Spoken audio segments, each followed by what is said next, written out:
Welcome back to WNBA Core. Today, we're breaking down the latest controversy as rumors circulate regarding Michael Jordan calling out Dijonai Carrington for attacking Sophie Cunningham. What happened, and what could happen next? Let's jump right into it. What would happen if one of the greatest basketball players ever saw the WNBA's most talented young athlete being singled out through questionable methods? You'll discover that reported commentary surrounding Michael Jordan's views on Dijonai Carrington's behavior against Sophie Cunningham has completely upended the basketball world. But first, let me ask you a question. Have you ever seen a professional athlete targeted the way Sophie Cunningham has been throughout her career? What unfolded during the Chicago Sky vs. Indiana Fever game has dramatically altered perspectives across the WNBA. This aspect of the situation severely impacts Dijonai Carrington's standing. Sophie Cunningham currently finds herself in a position reminiscent of where Michael Jordan once was. Back in the 1980s, Michael Jordan was the premier force in a league consisting of incredible athletes, and because opponents couldn't match his extraordinary basketball IQ, they tried to physically intimidate him. However, public attention has now been brought to this crucial matter. Dijonai Carrington's reputation starts to get extremely interesting at this point. Observers understand the difference between what was seen with Sophie Cunningham and what has been seen in championship-level basketball versus raw altercations. Commentators have called it one of the most reckless acts seen on a basketball court in recent memory. You heard properly. Punch in the throat, that could kill her, right? And the WNBA, right? The people that run that league, if you're Dijonai here and you have a foul like that, I don't want to hear about, okay, that's a flagrant 2 and you get this sort of fine. She should be suspended for the rest of the season. Reactions were harsh and swift after watching the video of Dijonai Carrington making contact with Sophie Cunningham from behind while Cunningham was driving to the basket. Anyone who truly understands what pure competitive fire looks like, someone who faced well-known enforcers like Dennis Rodman and Bill Laimbeer, can see that Dijonai Carrington's behavior violated the rules of sportsmanship and competitive integrity. Listen to the criticism regarding the timing of that shove. Dijonai Carrington is currently quite dissatisfied with how analysts are dissecting her play. If you appreciate this content, consider giving this video a like and subscribing to the channel. Believe it or not, more than 90% of our viewers haven't subscribed yet. It's completely free and only takes a second, but it means the world to us. So, did you subscribe already? Great! Thank you so much for your support. Now, back to the video. Basketball analysts raised an issue that many fans have been thinking about, but few with massive notoriety had the guts to address directly. Taking cheap shots at someone when they're completely exposed and not looking is not the same as playing championship-level defense. Former eras were thought to be the most physically taxing in basketball history, but when you disagreed with someone, you confronted them face-to-face like a warrior rather than waiting for their back to turn before acting like a predator. And that's exactly what critics found most repugnant about Dijonai Carrington's actions. For the time being, Dijonai Carrington's public standing has taken a severe hit. Carrington's post-event reaction infuriated senior analysts and basketball purists alike. Instead of apologizing or admitting that she might have gone too far, Dijonai Carrington suggested that fans and media were unfairly targeting her, posting controversial statements online. "Damned if I do, damned if I don't," she expressed. However, observers felt even more upset after hearing such statements. The victors and legends of the game, truly great competitors, always assume full responsibility for their acts, particularly when those actions could significantly jeopardize another player. Watching Dijonai Carrington play the victim and attempt to escape criticism makes fans think of athletes who knew deep down they couldn't compete on pure skill alone. Consequently, they identify dubious tactics to influence the game. Critics have defined Dijonai Carrington as an overly aggressive player who employs questionable techniques because she lacks the patience to match better potential. This is the point where the analysis really shines and exposes a fascinating element of Sophie Cunningham. Basketball purists see in Sophie Cunningham special attributes that define great hoopers: her high basketball IQ, her ability to make clutch plays, and her capacity to energize her team. However, lovers of basketball ethics detect something that actually troubles them. Instead of concentrating purely on fulfilling her basketball potential, this gifted athlete must always be on the alert for cheap shots and dirty tricks. Dijonai Carrington's tactic brilliantly highlights all that is wrong with certain players' decision to physically target Sophie Cunningham rather than challenging themselves to match her skill level or outwork her on the court via commitment and preparation. The fact that an athlete is physically attacked when most vulnerable is a worrying trend. Analysts think that this behavior is the worst kind of basketball competition. As a result, these audacious statements became the buzz of the basketball world. Observers linked personal encounters with physical play to the scenario surrounding Sophie Cunningham. Critics didn't think twice about calling attention to anything that puts Cunningham's situation in the right context. They emphasized that Sophie Cunningham, at 24 years old, is going through intense physical scrutiny on the court while carrying the weight of being a key figure in women's basketball growth. Furthermore, discussions about Dijonai Carrington's long-term reputation are currently making the rounds on social media. If the WNBA allows players like Dijonai Carrington to target stars without facing severe repercussions, it suggests that physical enforcers can use unethical tactics to stay relevant rather than developing pure basketball skills. This creates a dangerous precedent that can deter players who are raising the bar for the league. Failure to adequately punish these behaviors deceives young players watching at home. Instead of teaching kids how to pick fights with opponents, watching the WNBA should teach them about skill, commitment, and sportsmanship. Perhaps the most significant part of the entire debate is the prediction for Sophie Cunningham's future despite these challenges.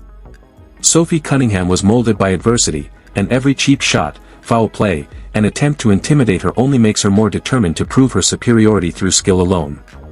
Cunningham's situation is comparable to historic rookie campaigns when opponents constantly tested a star's physical endurance. In addition to the unprecedented media attention and demands that come with playing for a marquee market, Sophie Cunningham is constantly dealing with this physical behavior. Therefore, public support for Sophie Cunningham is crucial.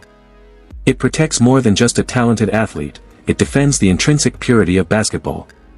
Sophie Cunningham embodies qualities that make basketball unique, including talent, vision, toughness, and competitiveness. Conversely, tactics like Carrington's represent elements detrimental to the sport. The basketball community has made it clear that the WNBA is at a critical juncture. They have two choices: either they protect and showcase their top players, allowing stars like Sophie Cunningham to reach their full potential and enhance the league overall, or they keep allowing physical enforcers to use dishonest tactics to remain relevant. The message is unambiguous: the league's future will depend on the choice selected. Will the WNBA take these warnings about protecting Sophie Cunningham seriously? Or will they continue to allow players like Dijonai Carrington to employ questionable methods that harm the league's image? Let's continue the conversation in the space provided for comments below. How do you feel about the harsh criticism surrounding Dijonai Carrington's behavior? Do you think critics are being too harsh, or do you think the objections are totally legitimate? More importantly, do you believe the WNBA will eventually move to protect its biggest stars? Kindly provide your thoughts in the comments section below. I read every single one of them. If you want to see more analysis like this that breaks through the clutter and explains what's truly happening in basketball, be sure to click the subscribe button and enable the notification bell. Controversial comments and physical plays may potentially affect Sophie Cunningham's status in the WNBA. The basketball community is closely monitoring this issue. One thing is getting harder to ignore as this story progresses: one game, one hard foul, or one contentious incident are no longer the only topics of discussion. It concerns women's basketball's future, the standards the league hopes to maintain, and how its top players are handled when the spotlight is shining. Few athletes have ever faced the kind of expectation Sophie Cunningham has experienced going into her recent seasons. Millions of people watch every game she plays. Every action she takes is examined from every perspective, every accomplishment is honored, and every altercation makes national headlines. Meanwhile, veterans from throughout the league are still competing at the top level, bringing years of toughness, pride, and experience to every game. Making sure that intense competition never veers into needless or risky play is the WNBA's biggest challenge. Fans are looking for intensity, they desire rivalries, and they're looking for real basketball. However, they also desire stability, justice, and respect. When legends of the sport weigh in, their remarks generate intense discussion. During legendary careers, historic players encountered some of the most formidable opponents and fiercest defenders basketball has ever seen. However, the message goes beyond just being tough. It is about preserving the game's integrity and ensuring that basketball skill, not controversy, continues to be the main focus. It's undeniable that these remarks are generating conversation, regardless of whether you wholeheartedly concur with the viewpoints or think the circumstances have been overstated. What should happen when the league's biggest talents become the center of physical play is still a topic of discussion among fans, pundits, past players, and media figures. Do officials need to be more stringent? Should the league impose more severe sanctions, or is this just a typical aspect of playing basketball professionally? Everybody appears to have a different response. Sophie Cunningham's response is indisputable. She has maintained her focus on basketball rather than letting controversy, physical defense, or criticism define her career. She continues to compete, show up, and demonstrate why so many people think she is essential to the sport's future. One of the main reasons her supporters still stand by her is her sheer tenacity. Unprecedented attention is being paid to the WNBA. Social media conversations are expanding daily, arenas are packed, television ratings are rising, and new fans are learning about women's basketball for the first time. These kinds of incidents have an impact on how the league is perceived globally, not just on a single player or team. As the season progresses, every game in which Sophie Cunningham plays will be closely observed.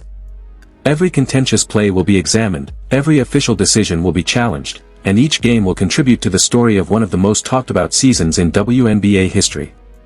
Now for the most important question: do you think the current discourse accurately captures the state of the league?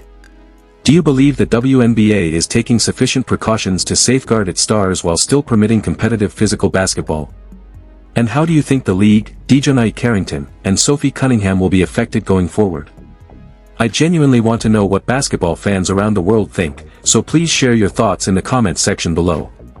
Respectful debate is what makes this community so great, and your perspective could be featured in a future video. As we near the conclusion of this story, it is evident that the discussion is far from finished.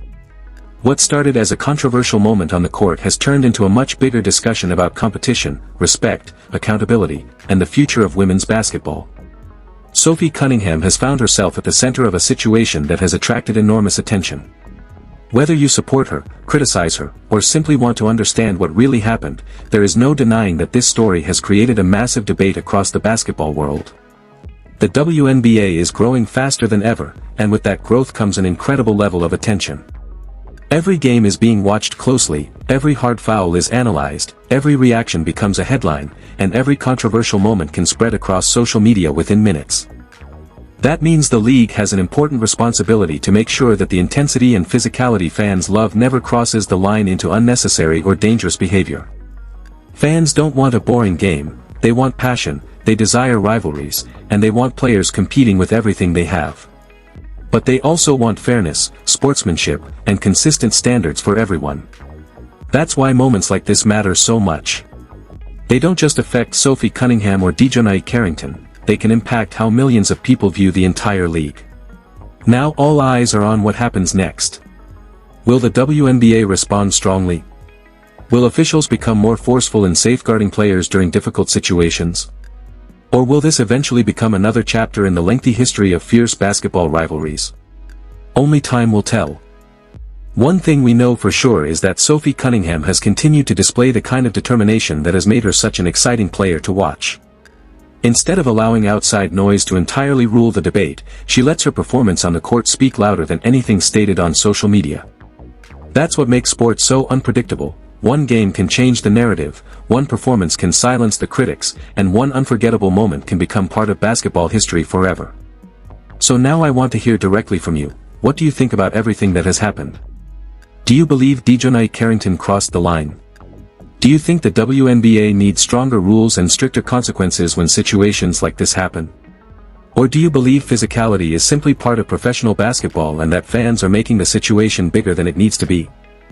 Let me know your honest opinion in the comments, because your voice matters. Don't forget to hit the subscribe button if you're enjoying this type of WNBA analysis to ensure that you never miss another significant update, controversy, reaction, or breaking basketball story. Turn on the notification bell. We will keep a close eye on this situation and let you know if anything changes. Tell us what you think should happen next and forward this video to another basketball fan who needs to know what's going on. We sincerely appreciate your viewing, your support of WNBA Core, and your participation in this expanding basketball community. The biggest games are still to come, the season is still in progress, and the next big story could emerge at any time. Stay informed, stay tuned, and above all, continue to watch the game you love. I'll see you in the next video.